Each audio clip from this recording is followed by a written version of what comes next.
यहाँ से लेकर सीढ़ी से आप इधर जाइए, ये आपको रिसीव करेंगे और एक बार खुद चलिए। अच्छा ठीक है। और वहाँ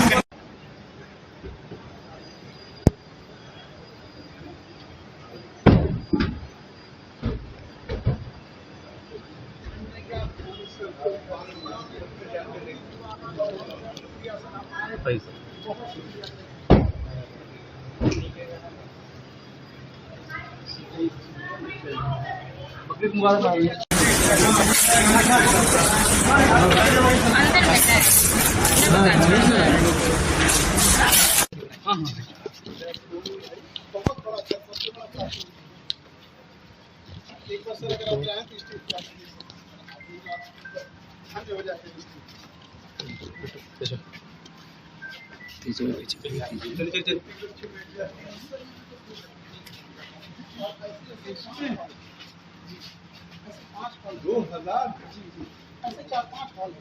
ये एरिया हैंडीकैप के लिए रिजर्व होता है। उन्हें फीस नहीं देनी होती हैंडीकैप। क्लास में कितने भी भीड़ हो जाए, बच्चे नीचे बैठ कर पढ़ते हैं, लेकिन हैंडीकैप बच्चों को फ्री ऑफ कॉस्ट सबसे पहले सीट दी है। और इधर में गर्ल्स हो जाती है। ये आप देखिए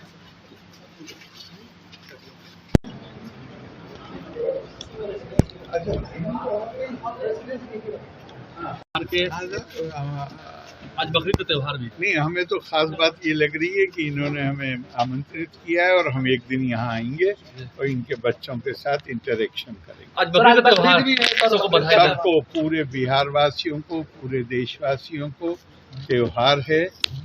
त्योहार प्यार ईद उल अजहा के मौके पर पूरे हिंदुस्तान के लोगों को मुबारकबाद देता हूँ। ये इशार और कुर्बानी का त्यौहार है, मिलकर मनाएं और एक दूसरे को मुबारकबाद दें और मुल्क के लिए दुआ करें। कई जगह पर तो फ्री में पढ़ाते हैं बच्चों को, उनकी प्रतिभा को, अपने इस स्किल को कैसे देखते हैं? क्या पहले से आप देखते आए थे उनको यूट्यूब पर? हाँ, यूट्यूब पे देखा है इनको और बहुत लोगों को ये नौजवान आदमी है, इनको जो भी इनकी तारीफ की जाए उसको इन्हें बहुत ज़्यादा ध्यान नहीं देना चाहिए। ये बहुत अच्छा काम कर रहे हैं और इस तरह के लोगों का, देखिए मैं परसों भी आप लोग थे जी, मानव समाज को दूसरे, हम अकेले प्राणी नहीं हैं दुनिया में, पता नहीं कितनी प्रजातियां हैं प्राणियों। मानव को दूसरे प्राणियों से जो चीज भिन्न करती है वो उसकी संवेदनशीलता है, जिसको धर्म कहा गया है, वो उसकी करुणा है। मेरा दिल उनके लिए भी, मैं सिर्फ जो साधन संपन्न हैं, जो फीस अदा कर सकते हैं, उनके लिए ही नहीं बल्कि मेरा दिल उनके लिए भी धड़के जो साधनहीन है।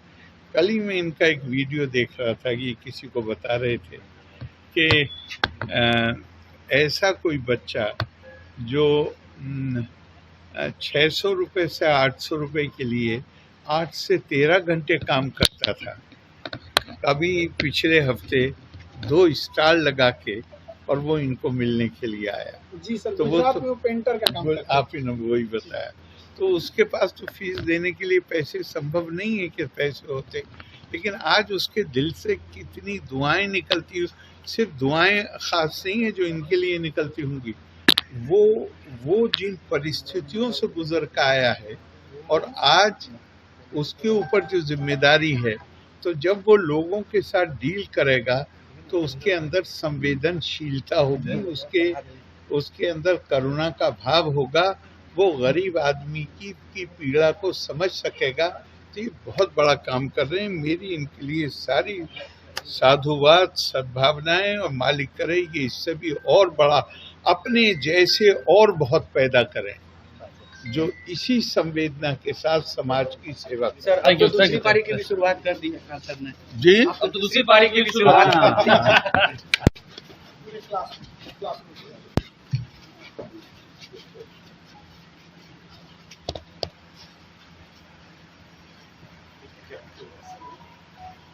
सर बच्चों मतलब जब आप हम लोग के यहाँ राज्यपाल बन गए तो ऐसा लगा कि आप हम लोग इतना सौभाग्यशाली है जो इतने इंटेलेक्चुअल बन ना पाए हम। तो बच्चों को एक बार तो सौभाग्य मिलेगा सर कम्युनिकेशन क्लास आप जब आप तारीख तय करो मैं आऊँगा। ये सर गिलहरी हम मतलब ये पहले 3 में रखते थे, ये ओरिजिनल थी सर आपको नहीं रही। तो यहाँ पे ना जब लंका में भगवान श्री राम जा रहे थे तो गिलहरी के पीठ पे ऐसे रख दिए थे, क्योंकि गिलहरी छोटे पत्थरों पे रख रही थी। तो जो वानर लोग थे उन्होंने कहा कि इतना छोटा क्यों रख रही है। इन्होंने रेत में लेटी थी और आके अपने जिस्म को झाड़ती थी, दरारें भरती थी। दरारें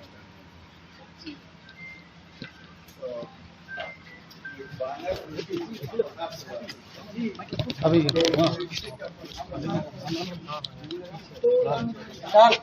विशाल आओ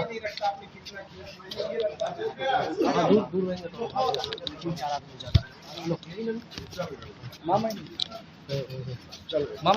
क्लासरूम कितना अच्छा लगा। महामहिम राज्यपाल आपके पास आए, आपके क्लासेस भी घूमे और आज बकरीद का त्यौहार भी था, उनको लेकर भी बधाई दिया क्या? और सबसे पहले बकरीद की तो ढेर सारी शुभकामनाएं। बकरीद मुबारक सब लोगों को। इसी मुबारकबाद के सिलसिले में महामहिम हमारे बिहार के राज्यपाल महोदय हमारे यहाँ आए थे और बकरीद के लिए ढेर सारी शुभकामनाएं हमको, परिवार को और बच्चों को भी कि खान सर आपका तो परिवार बहुत बड़ा है, इतने बच्चे हैं। और उसी क्रम में उन्होंने कहा कि हमें क्लासरूम देखना है। तो जब वो क्लासरूम हम बस ऐसे दिखाएं उनको तो कहे कि अब हम अंदर जाएंगे क्लासरूम में।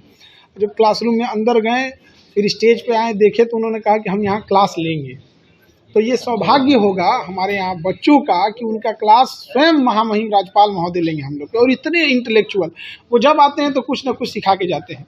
तो हमारे टेबल पे जो पढ़ाते हैं पोडियम पे वहाँ गिलहरी रखी हुई है। तो उन्होंने देखा तो उन्होंने बताया कि कैसे मतलब जब राम सेतु बन रहा था तो गिलहरियों का क्या योगदान था उसमें। जो दरारें आ गई थी उसमें बहुत बारीक दरारें थी, तो गिलहरियाँ उसमें बालू में अपने को उलट पलट करके कुछ बालुएं फंसा के उसमें दरार भरती थी। इतने छोटे छोटे चीज़ों के वो जानकार हैं और यही सब सिलसिले में बहुत सारी शुभकामनाएं दी हैं।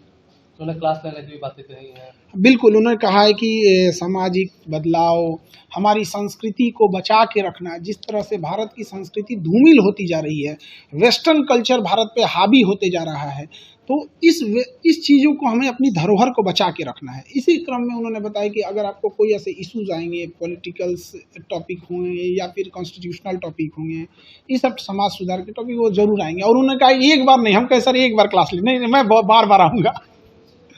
पारिवारिक बात को लेकर क्या है, शादी हुई आपके हालों में, कैसा पारिवारिक संबंध चल रहा है? सब चीज़ एकदम ठीक चल रहा है। और हम तो इधर पठन पाठन में व्यस्त हैं, अपने काम में, वो अपने काम में व्यस्त हैं। अच्छा, ये जिस तरीके से घटना घटी थी जो मुजफ्फरपुर के नाबालिग बच्चे के साथ हुआ था, देखिए अभी इस मैटर पे हमारी महामहिम राज्यपाल जी से भी बात हो रही थी, तो उन्होंने भी कहा कि इंसान की संवेदनशीलता मर चुकी है। एक 9 साल की बच्ची का जिस तरह से रेप करके वो घसीटते हुए आई है बेचारी, और एम्बुलेंस में बैठे बैठे, मतलब आप एक डॉक्टर से भी कहते हैं कि आपका पेपर वर्क और ये सब चीज़ें बाद में होती हैं, आपको प्रायोरिटाइजेशन नहीं दिखता है कि बेचारी एक बच्ची है, मर रही है। अब आप देखिएगा बेड है कि नहीं है, तो फिर क्या संवेदनशीलता रहेगी। और समाज को एक लेसन की ज़रूरत है कि ऐसे लोगों का सामाजिक बहिष्कार। उस देश में आप क्या कल्पना कीजिएगा जहां बलात्कारियों को भी बढ़िया वकील मिल जाते हैं, बढ़िया वकील। तो ये एक ना कहीं हम वकील समाज से भी, एक वकीलों से भी बड़ा हाथ जोड़कर विनती करते हैं कि देश की लड़ाई में वकील एक हो गए थे। चाहे वो सरदार पटेल हो, महात्मा गांधी हो, पंडित जवाहरलाल नेहरू हो, मोतीलाल नेहरू हो, सारे वकील एक हो गए थे। उनके पास बुद्धिमता होती है, एकता होती है, वकीलों से अच्छी एकता नहीं। यदि ये सारे वकील एक हो जाएं और ये समझ जाए, क्योंकि उन्हें केस देखने के बाद समझ जाता है कि ये झूठ बोल रहा है या सच बोल रहा है, कि अगर कोई रेप वाला काम किया है, किसी महिला पे एसिड अटैक किया है, किसी महिला को जला के मारा है, रेप किया है, किडनैपिंग किया, तो ऐसे का कोई बढ़िया वकील नहीं मिलेगा। जैसे अगर कोई देशद्रोह कर देगा तो उसको कोई बढ़िया वकील नहीं मिलेगा। तो इसे देशद्रोह की श्रेणी में इस तरह से रखना चाहिए ताकि उससे समझ में आए कि हमको कोई वकील नहीं मिलेगा। अगर बढ़िया वकील मिल जाएगा तो बचा के निकाल ले आता है। गवर्नर ने भी चिंता व्यक्त की है बहुत। वो हमसे कह रहे थे कि हम आपसे क्या ही बताएं, वो मतलब बहुत ज़्यादा चिंता में थे इस चीज़ को लेके, और कह रहे थे कि समाज कैसे इतना असंवेदनशील हो सकता है।